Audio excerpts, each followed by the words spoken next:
So I was trying to make the thumbnail for today's episode. It's the pasta one. And I had a picture of Robert because we haven't used Robert as a thumbnail in a while. And so I was trying to figure out a way to, I don't know, make it interesting. And this is one of the options that came up here. Robert, how do you feel about Michael just making images of you all the time? I'm okay with it. It's usually flattering, but I'm not sure what I'm about to see. I think you only see 3% of what he actually does. I think. Okay, I hate this. Yeah, I don't like that. How about that bottom right one? At all. I don't like this at all. No, I don't like any of this. What? None of those even look like him. Okay, the bottom right does look a bit like him, and it took his two mosses and it made them these like It's pretty cool looking green orbs behind him. Can you take it off the screen, please? Yeah. That's literally awful. I love it. They're all. You don't seem to be getting better They're at this not tool. good. Yeah, you don't seem to be improving. You seem to be getting worse. Regressing, if anything. Yeah. Okay, so we'll go with the bottom one. No. I do not sign off on this. Yeah, me either. I refuse. When are you going to get a better background, Michael? What is this we're looking at?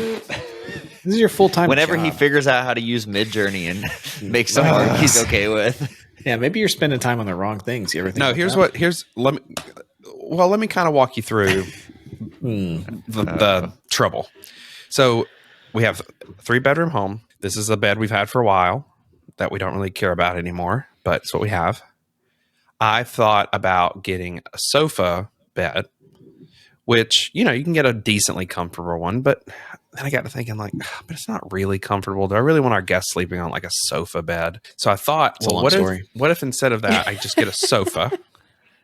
If we have guests, what I could do is just get a frame, like a really cheap queen size frame that could just be taken apart and easily put together. But the only problem with that is we don't really have anywhere to put the mattress. So I thought, well, maybe we'll have to store the mattress in the guest bedroom shower, because the only people who use it are guests, and if there's guests, the bed will be out. But because that's the only place I have to store it. That is the craziest idea. Yeah. I don't have a better idea. Other than that, how am I going to get rid of this bed? Just don't do that, and you're going to have to keep the bed. No, that's not an option. Look at it. Why? I'm sitting in front of a bed. Okay. A lot of people Can you sit in front of beds. rearrange your situation? Not really. What shape is this room that doesn't allow you to move things? I got crap on the floor, but like there's doors, and then there's 2 closets. There's doors. And there's a window. There's a lot of doors in this room. Yeah, it's like you can't do anything over here. This is all just doors. Why don't you? I think you need to loft it like a bunk bed, And then put your desk under. A Murphy bed, where it folds off the wall. Boom. We looked at Murphy beds. Murphy beds. Oh, here we go. Okay, we're about to get a really, really strong take about something that doesn't matter very much. They're just not, when you actually look at them, there's none that are really actually attractive, and they are pretty damn expensive as well. You could make one.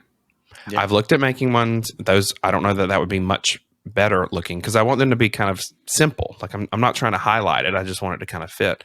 Now they do make some horizontal Murphy beds where like the top, it could be like an armoire, like just up to your waist height. So when it opens like a taco. Anyway, I'm really torn. I feel like you don't want any input from us at all. Like, I feel like you were just like, I'm going to have a mattress in my shower, and that's what I've decided. No, I'm open to good ideas if you've got any of those. You know what you could do? None of yours are good, though. I know. That's why I haven't done anything. Yeah. All right. Here's what you do. I'm still thinking. Here's what you do. You ditch the bed concept altogether. In college, here's a little fun fact about me. I slept in a hammock for like 8 months. I was just thinking And so what you do is you ditch the bed concept. You put, I don't even know, like, what are they called? Like eye bolts or something? You put bolts into the wall. You hang 2 hammocks. Done. You move the hammocks when you don't have guests. Easy. Hammocks are super and then it's a fun experience for them. Yeah. You could just get a really nice blow up bed. Like if I came to your house, I'd be fine to sleep. Yeah, I don't care about you having a bed. Like, you know what I mean? It's better than me having to look at your shitty bed every single time I get on one of these podcasts. I mean, really, how long are people staying in your house that, like a night or two on a shitty pull-out sofa is going to ruin their tell your friends to visit. grow up and get an Airbnb. I think it'd be more uncomfortable if they knew that you kept that thing in the shower. If you were like, hey, usually the bed's in the shower, but I pulled it up. Guys, I understand that's not a great idea. That's why I haven't done it. It's just my only option at this point.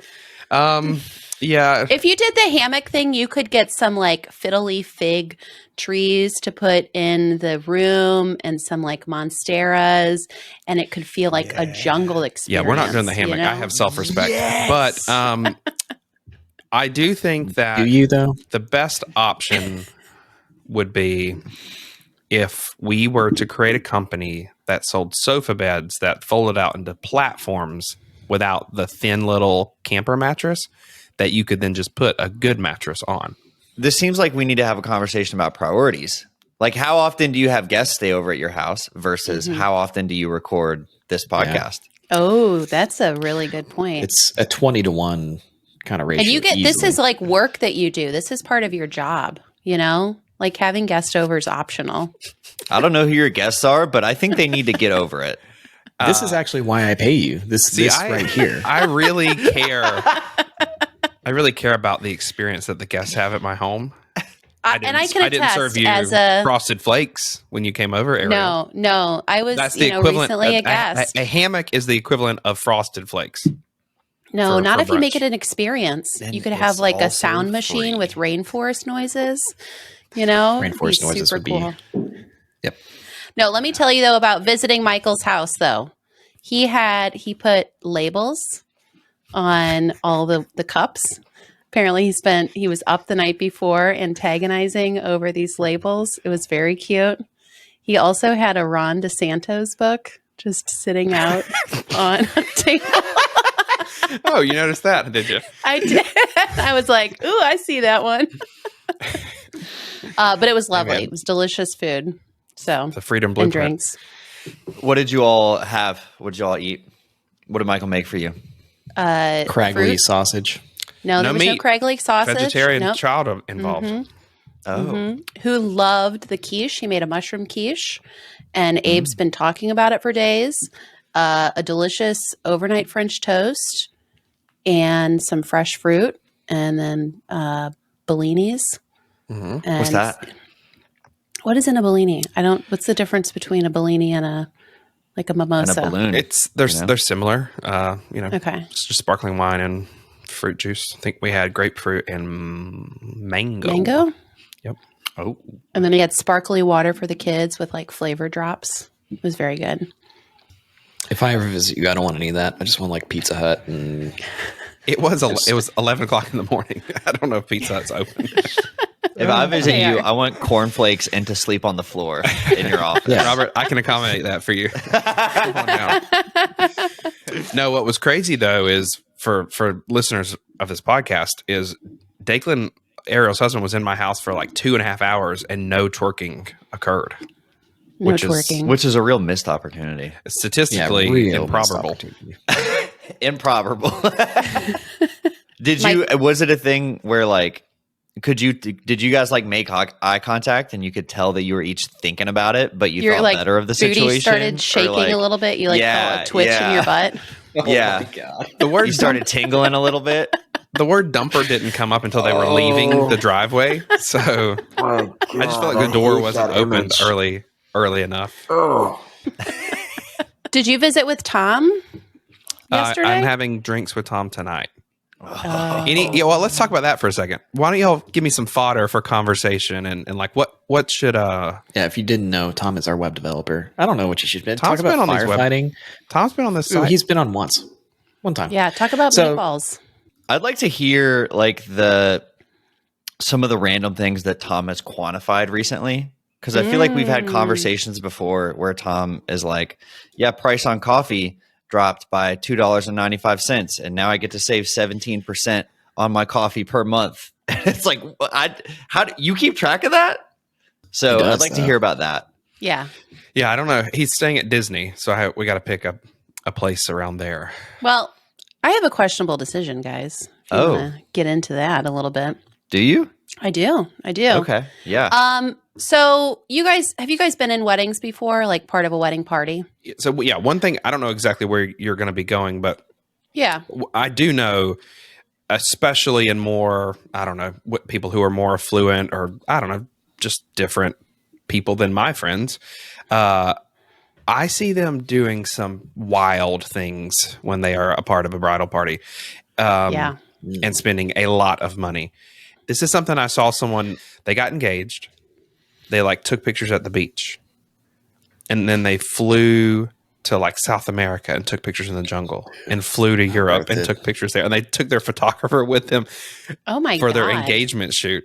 And I don't think it's like some big thing, but I then looked it up, and apparently some people do that. That is the sign of a failing civilization. There's no reason for that. You know, that much travel for pictures. Come on now. It makes me also think like you're setting the precedent for the wedding, like that. I mean, if that's what you're doing for your engagement photos, like what is the wedding? I think they are. I like? think they're going to spend, $100,000 on a wedding, probably. Jeez. See, what's interesting about this is like, if you say that they're going to those places with the photographer for the purpose of taking engagement photos, my hair raises up a little bit. I'm like, that doesn't seem like a good idea. But if you were to literally just tell me they took a photographer on vacation, like I feel like I would have less of an issue with it. Why? I don't know. I don't know. To a random vacation? I don't know. I feel like it's way better if you have a purpose. Yeah. I honestly, I have no idea. People do wild things around weddings for sure. The one I was in, there was people in drag. Oh, really? That's fun. It was actually super fun. I walked in and there was this huge bald guy. And he looked like a bouncer at a club. And then the next time I saw him, he had a wig on and a dress. And I was like, oh, dang, that's different. And then there was just a lot of stuff like that. But it was like a great wedding. It was really cool. So I want to go off on a tangent for a second. Most fun wedding you've ever been to? You didn't have to be like in the wedding party, but just like most fun wedding. All right. Well, I'll tell you mine first, since you guys got to think for a second. I went to a wedding like 15 years ago with this. I knew the woman from like high school times, and they got married at an old Girl Scout camp, and her husband brewed all the beer for it. And they had like a chef friend come and prepare the food, and there were cabins and you could camp and everything. And it was like on a hill at sunset, and there was all these gorgeous flowers. And one of their friends was ordained as a minister and married them. And the funniest part was like at the end of the night, the minister and the couple and like many of the attendants were skinny dipping in this pool. And it was just like wild. You don't expect that from a minister, but anybody can be. What kind of minister? Exactly. Well, like not got ordained. I wouldn't call him or her the a online. minister. The online. Is this a priest? Like what are we talking about? You guys know that I am an ordained minister. Yes. I am too. Performing a wedding in 2 weeks. Oh, that's wonderful. What is a minister? I feel like minister is being really they're thrown using around out the here. lowercase version. It's like, it's not. word. It's a easy process if you want to do it too, Bobby. It's so easy. I'm going to start a church. You could do it knows what's gonna within the next 30 seconds. You could be an ordained minister. While you're on this podcast. And have a congregation. Man, that would be sick. Man, like, I don't know if you could do that. Yeah, I think it's just for the purpose of marrying people. No, you can do anything you put Maybe your mind to. baptizing babies also. I saw this video exorcisms. of like a priest I would totally do that. But I saw that's my new side hustle, actually. Exorcism. Dude, think about how much money you can make doing that though. Like they probably pay top dollar. If you got a family that's like really needing an exorcism, like I'd go up in there. I'd do it. What sounds would you make, you Bobby? Walk in. What would be your exorcism kind of like? You got to go in. You got to have some immediately dramatics. Bucket of holy water, splash everybody, and then I don't know what you do from there. I mean, I've only seen I think you need The to Exorcist maybe once. You need to infuse the holy water with like cayenne pepper though. So like when it hits them, it kind of burns and they scream. And so And lavender, so it kind of refreshes too. You know what I mean? Yeah. And so people are like, oh man, that person really is possessed and this holy water really is working. Cayenne, but they're like a bottle of cayenne water on someone's head. Wow. Yeah, because then they, because you it's really sprinkle it, dude. Bobby said a bucket. well, no, a bucket. Bobby's taking a 2-gallon bucket to their face. I'd probably use a squirt bottle. I'd have that, and then I'd have some some crosses, some like crucifixes, and I have like ninja like throwing stars or something. Like get a couple people with those ninja throwing stars. Yeah, dude, think about that. Like, how effective would that be? It would that be like demon John gets Wick. out of control, dude. Yeah, it'd be like John Better Wick. have some ninja stars. Mm-hmm. Yeah, of course you have to. Like, yeah, and then I don't know what else I would have. Probably, I don't know if you wear body armor or anything like that. Don't wear body armor. I might actually, yeah. I might. Body armor is a mean, good idea. I think things could get kind of crazy, and then I think you got to have something for puke in case. Because didn't that happen in The Exorcist? Didn't she like puke all over the place? Like a splash guard over your face, Like, yeah, yeah. I think go into a riot, you go into those COVID masks that were like the riot thing. gear. Yeah, I think you do that, but yeah, you got to start with the holy water. You got to shock them first. Yeah. Mm-hmm. All right. Well, I'm going to bring us back to our questionable decision because I was asking you guys about being in wedding parties and, like how much you've spent and everything, because I found a story, an interview on Vox between two friends, one who recently got married and the other person in the interview was in this woman's wedding. Their names are Letitia and Tiana. And Tiana has been in a bunch of weddings with other people. And the premise of the interview is basically the reality of the cost of being in somebody else's wedding, like how expensive it gets and how it's really gotten out of control. And they were talking about kind of after COVID, all these people had been kind of like saving their weddings up. And so then there's even more weddings. And Tiana, who's been in a bunch of weddings, she spent $2,700 to be the maid of honor. And this she like most bought recent into one, it? Huh? She like paid. Oh, she bought her spot. Yeah. You had to bid on it. That would be a I don't way think that to was pay it. for a wedding. But she had spent around $10,000 to $15,000 being in 8 weddings over the past 4 years, and it just seems like a wild amount of money. And it just brought up the decision to be a part of a wedding when it can be very expensive. And is this a good wedding? How do you say no? Or is this a good wedding? Is this a good idea to be a part of these weddings that are so expensive, especially when there's these ties with friends and you feel obligated to do things? Tiana said in the interview, there are some weddings I've been asked to be in that I could probably have said no to. But like I said, it really is such a special day for someone having the wedding, and for them to ask you to be part of it is a great thing. So you kind of make it work. I mean, credit cards, and then you just pay it off slowly. So how do we feel about all of this? Like, I think that, I don't know. It's like, if you have a friend that's probably can't afford what's going on. So like, if you invite them and I don't know, if you don't help them in some way, or you don't like, to me, it's like you either help them out and like privately ask them like, hey, do you need some help with this? Like I can make this a little bit cheaper for you. I can supplement some of the costs. Like if you don't do that, you're not a good person. I don't think. Like if you know that it's really going to put that person in like, it's going to strain their finances. Like you don't do anything to help them, or you don't like make it cheaper a little bit. Man, selfish. Yeah, I agree that the person having the wedding has a bit of a responsibility to make sure, just in general, that one, their budget makes sense for them. People taking out $100,000 loans for a wedding is just, and they can't afford it, is just stupid. But yeah, if you want some big elaborate wedding and you have friends that can't sustain the cost of that, that's a real jerk thing to do. It's very selfish. So I think the person having the wedding has a responsibility. But then also, if someone invites you to be in their wedding, and it's not like a, yes, I absolutely want to be in your wedding, are they a friend that you need to say yes to in the long run? I'm sure that's not an easy thing. But there are, especially with, I don't know who this person is, but I can imagine a girl who was in a sorority or something. Like those get overwhelming because it's like you're in 15 weddings over the course of 5 years or something. I feel like you need to sort of know how you're going to approach them. Like if it's that, you can get new friends. You don't need, I mean, friends are all over the place. They're everywhere. Like every person you meet could become a friend. So like you don't need to, especially if you, that's merch right there. That's a hat. Especially if they're already married, then you want to be their friend right away because you know there's no wedding. Yeah. Mm-hmm. Yeah. That's a really smart idea. That's a great point.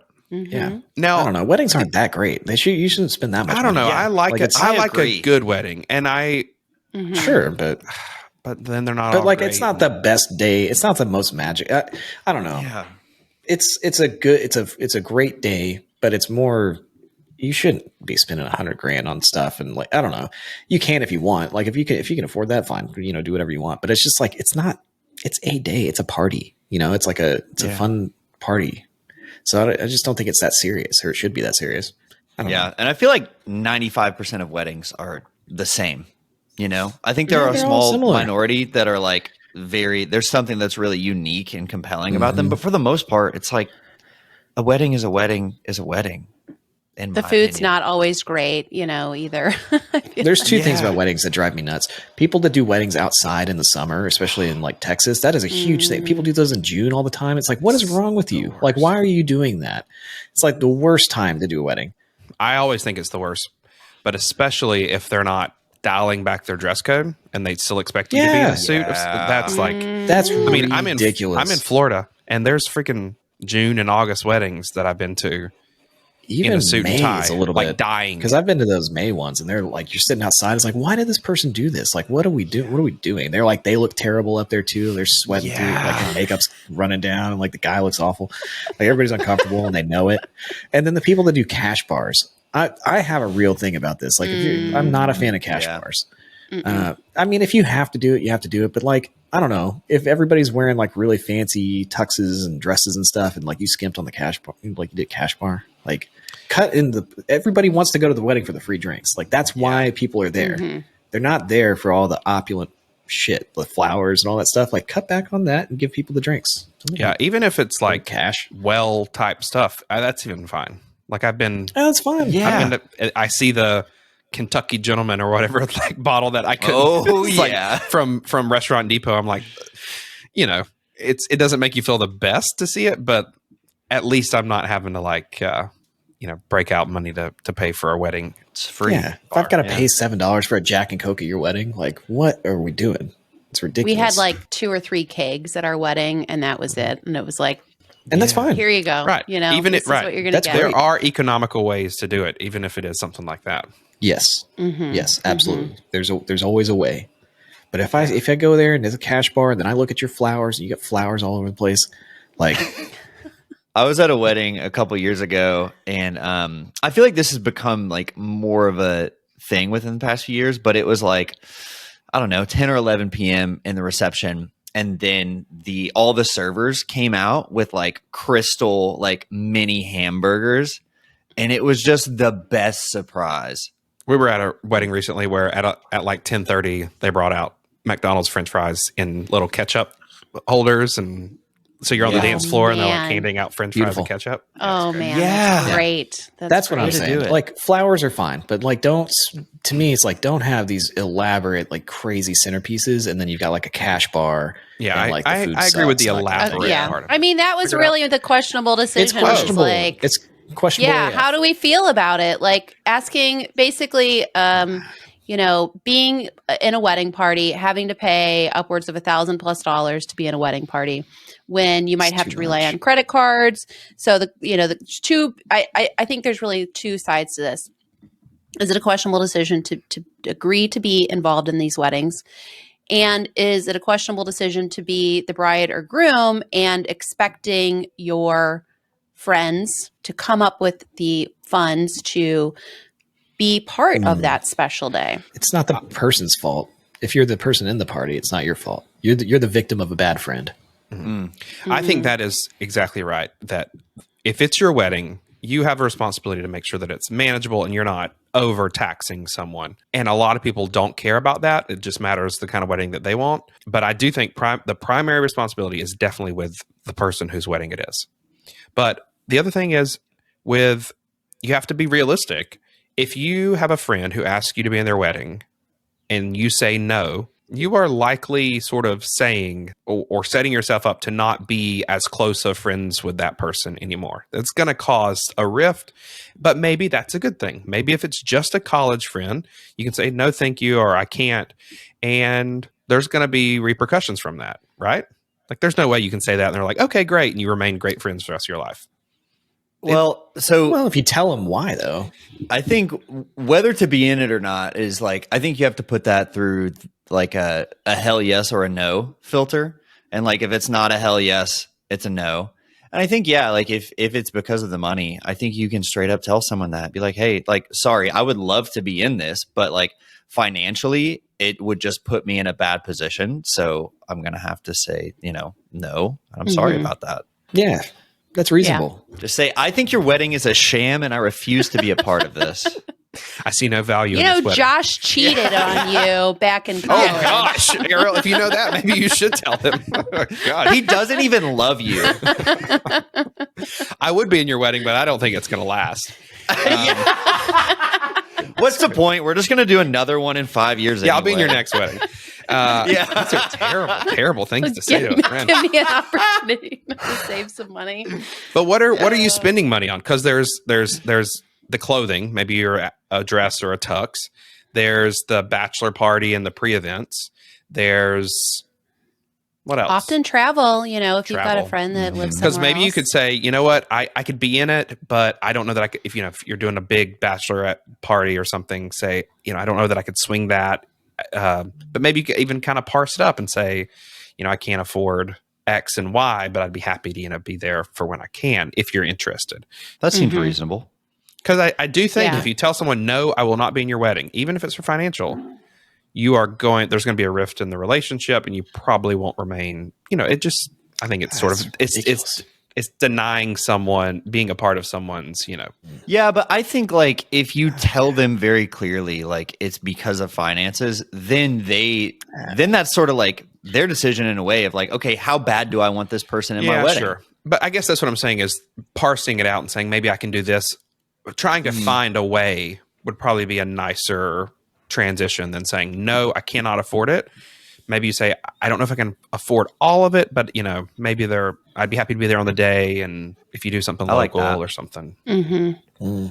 It's just hard to say no to your friends though, when they're, really your friends or like bring that stuff up. I don't know. I feel like you make yourself feel very vulnerable. And yes, if they're a good friend, they should understand that somebody might have financial limitations, but I don't know. I think it's a difficult situation. And I think the friend who's asking you to be part of their wedding needs to be willing to hear this and like understand and be empathetic and, Yeah, I think so.